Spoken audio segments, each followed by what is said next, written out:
Andainya benar ternyata Ramadan 1441 Hijriah hantaman meteor menabrak bumi ini. Rasul mengatakan hantaman meteor nanti terjadi di pertengahan Ramadan di hari Jumat selepas sholat subuh, kata Nabi. Selepas sholat subuh. Bila kalian mendengar, maka larilah kalian ke rumah. Tutup rumah kalian, pintu, jendela, lalu masuklah ke dalam kamar dan berselimutlah dalam selimut, sujudlah ke arah kiblat, bacalah Subhanal Quddus, Subhanal Quddus, Subhanal Quddus, Rabbunal Quddus. Yang melakukan itu dia akan selamat, yang tidak melakukan itu dia akan binasa dan celaka. Hari Jumat, pertengahan Ramadan. Silakan lihat kalender Hijriah kita 1441 Hijriah ini. Silakan lihat hari apa jatuhnya tanggal 15, pas hari Jumat. Masalah siksa kubur ini adalah satu hal yang sudah pasti, tidak boleh kita ingkari, dan tidak boleh seorang muslim dan muslimah tidak meyakininya. Ini merupakan bagian dari bab akidah. Ada dua kondisi yang ada. Yang pertama adalah mereka mendapatkan siksa kubur, yang kedua bisa jadi mereka mendapatkan nikmat kubur. Jika seorang mukmin telah diletakkan di dalam kuburnya, lalu dia pun akan didatangi oleh malaikat. Dan malaikat ini adalah malaikat Munkar dan Nakir yang akan bertanya kepadanya tentang tiga pertanyaan. Man Rabbuka? Siapa Tuhanmu? Man Nabiyuka? Siapa nabimu? Dan ditanya juga tentang apa satu lagi?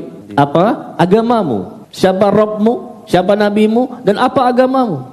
Ditanya tiga pertanyaan yang sangat mudah untuk kita jawab saat ini. Tapi nanti di sana yang menjawab bukanlah sekedar lisan, tapi iman dan amal soleh. Siapa yang meninggalkan sholat Jumat 3 kali berturut-turut, tidak ada uzur syar'i karena menyepelekan perintah Allah, taba'allahu ala qalbih, Allah mengunci pintu hatinya, maka hidayah tidak lagi masuk ke dalam telinganya. Inilah azab di atas azab.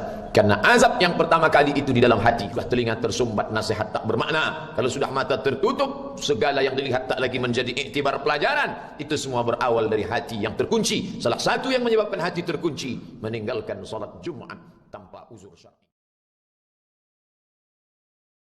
لا إله إلا الله لا إله إلا الله لا إله إلا الله ما لنا رب سوى لا إله إلا الله لا إله إلا الله لا إله إلا الله ما لنا رب سوى.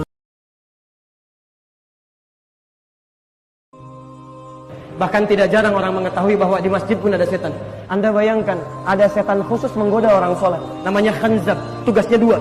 Pertama menggoda orang sholat, sampai bahasa nabinya mengatakan, ketika Anda mulai bertakbir, maka setan ini akan mulai menggoda dengan membisikkan kepada Anda, ingat ini ya, ingat itu ya. Makanya silahkan kalau nggak percaya. Anda belum bertakbir, itu suasana kita masih biasa. Tapi begitu Anda mulai bertakbir, Allahu Akbar, Anda mulai akan mengingat apa yang tidak ingin Anda ingat. Nggak percaya silahkan. Begitu Anda takbir, Allahu Akbar, Masya Allah, Anda bisa ingat motor, ingat mobil, ingat jemuran, Masya Allah. Bahkan silakan kalau nggak percaya, besok subuh masih bisa Anda ingat materi ta'lim malam ini. Hati-hati ya. Begitu Anda takbir, ada setan menggoda Anda untuk tidak khusyuk dalam salat. Padahal dia setan, belum selesai hadisnya. Hatta la yash'ural musalli kam raka'atan yusalli. Sampai-sampai ada orang yang salat tidak sadar berapa rakaat sedang menunaikan salat. Ini obat insya Allah bermanfaat untuk semua. Anda sendiri laksanakan. Akan Allah Subhanahu wa taala merubahkan rumah kita insya Allah menjadi tenang, adem, enak. Air isi dengan garam dan dibacakan dalam air Al-Fatihah 7 kali. Yang kedua 5 ayat pertama 1 kali dari Alif Lam Mim sampai wa ulaika hum al-muflihun, 5 ayat. Yang ketiga 7 kali ayat Al-Kursi. Yang keempat 3 ayat yang terakhir suratul Baqarah, lillahi ma fis samawati wa ma fil ardh wa in tubdu ma fi anfusikum sampai selesai. 284, 285, 286. Kemudian Qul huwallahu ahad 3 kali. Qul a'udzu birabbil falaq 3 kali. Qul a'udzu birabbin nas 3 kali. Ini satu untuk minum. Jelas?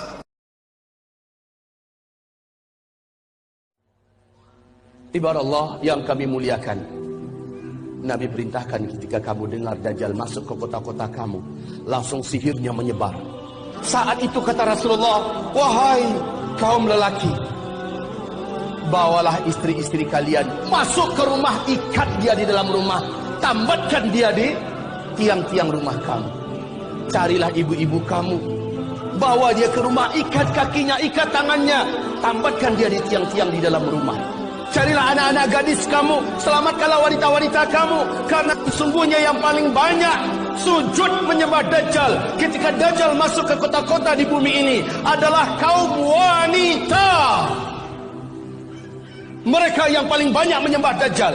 Dan kata Rasulullah, siapa yang sempat menyembah Dajjal, maka sampai dia menghembuskan nafas terakhirnya, dia tidak akan pernah lagi beriman kepada Allah, dan dia akan kekal di neraka selama-lamanya. Anda minum air hangat, jadi bangun tidur, jangan sikat gigi dulu. Kenapa? Karena ada sains, ada riset yang menunjukkan bahwa ternyata air liur kita pagi-pagi penuh dengan antioksidan. Ya, jadi pagi-pagi itu jangan langsung sikatan, minum dulu air hangat, air apapun lah, waktu bangun tidur. Lalu habis itu ngapain? Anda peras jeruk, minum air jeruk hangat, ya. Boleh nggak dicampurin dengan kunyit? Boleh. Campurkan sedikit dengan lada hitam. Itu sudah bikin kenyang sampai siang. Believe me, Anda sudah tidak akan tertarik lagi ketika menyeteng teng depan rumah ada bubur ayam lewat. No. Saya sudah kembali ke jalan yang benar. Gitu ya teman-teman sekalian. Jadi banyak sekali manfaatnya, dan termasuk kalau bicara tentang jeruk nipis saja ya. Anda lihat situ teman-teman sekalian. Jadi jeruk nipis itu ya, karena siapa yang ingin dosanya diampuni angkat tangan. Siapa yang ingin sholatnya diterima angkat tangan. Siapa yang ingin doa-doanya dijabah angkat tangan. Ayo sama-sama. Barang siapa bangun dari tidurnya lalu membaca La ilaha illallah wahdahu la syarikalah lahul mulku wa lahul hamdu wa huwa ala kulli syai'in qadir. Subhanallah walhamdulillah wa la ilaha illallah wallahu akbar wa la hawla wa la quwwata illa billah. Taghfirli. Sama-sama. Taghfirli. Artinya ampuni hamba, maka dosa-dosanya diampuni, sholatnya diterima, dan doa-doanya diijabah. Hadis sahih Bukhari, Muslim, Tirmidzi, Nasai, dan Ibnu Majah. Allah menjanjikan 4 hal bagi orang tahajud saat berada di dunianya. Janji pertama, Allah akan angkat karirnya di tempat yang terbaik.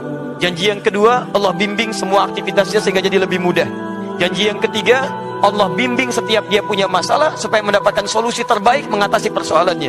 Janji yang keempat, Allah akan lindungi dia ketika dalam aktivitas kehidupannya ada orang-orang yang ingin mencelakai atau menjahilinya. 4 janji utama. Di akhirat, para pelaku tahajud yang rutin tahajud dijanjikan oleh Allah akan memasuki surga, dan tempat surganya di taman surga. Anda tinggal di komplek dekat taman, enak kan keadaannya? Anda tinggal di surga, di taman surga, dekat dengan taman surganya. Bagaimana keindahannya? Maka para pelaku tahajud oleh Allah diberikan apresiasi luar biasa saat di akhirat nanti. Jadi di dunia dia dapatkan 4 kemuliaan, di akhirat paling minimal dia mendapatkan anugerah tinggal di taman surga. Dan hebatnya saat dalam hisab, orang-orang ini akan dipanggil. Rasul haramkan umatnya jangan pernah berjumpa dengan Dajjal.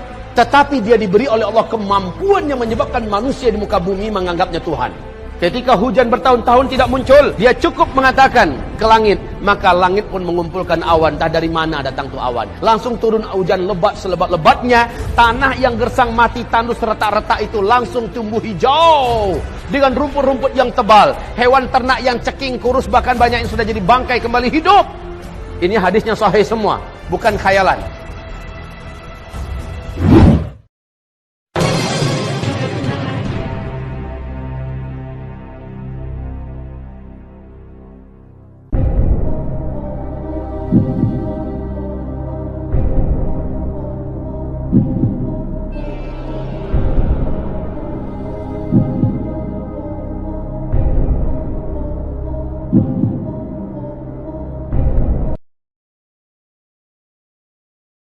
Akan banyak terjadi gempa, Pada saat itu cuaca yang sangat dingin akan menerpa. Hal itu apabila pertengahan bulan Ramadan di tahun itu bertepatan dengan malam Jumat.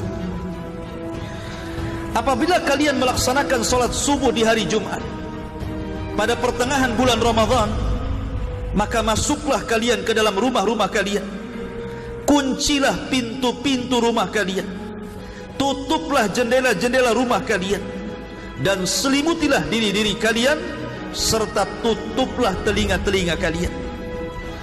Apabila kalian merasa ada suara dahsyat, maka bersungkurlah sujud kepada Allah Subhanahu wa ta'ala, seraya berzikir, Maha suci Allah, Maha suci Allah, Maha suci Allah, Maha suci Allah, wahai Rabb kami, Maha suci Allah. Bolehkah mengqadha yang sudah bertahun-tahun tinggal?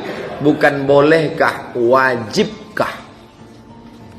Kalau boleh, boleh, tak boleh. Ini bukan boleh, wajib mengqadha yang masa muda dulu tinggal.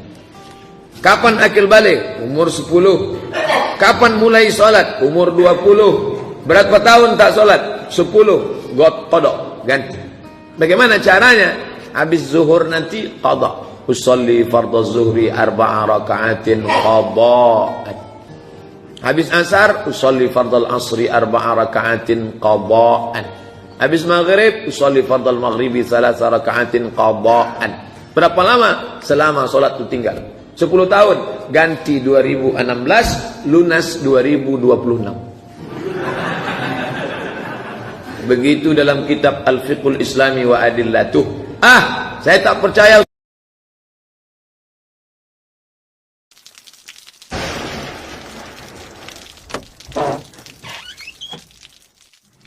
Boleh jadi saat engkau tertidur lelap, pintu-pintu langit sedang diketuk oleh puluhan doa kebaikan untukmu. Dari seorang fakir yang telah engkau tolong, atau dari orang kelaparan yang telah engkau beri makan, atau dari seorang yang sedih yang telah engkau bahagiakan, atau dari seseorang yang berpapasan denganmu yang telah engkau beri senyuman, atau dari seseorang yang dihimpit kesulitan yang telah engkau lapangkan. Dari Ibnul Qayyim dalam kitab Miftah Da'aris Sa'ad An-Nasiha. Maka janganlah sekali-kali engkau meremehkan sebuah kebaikan. Sakinah dengan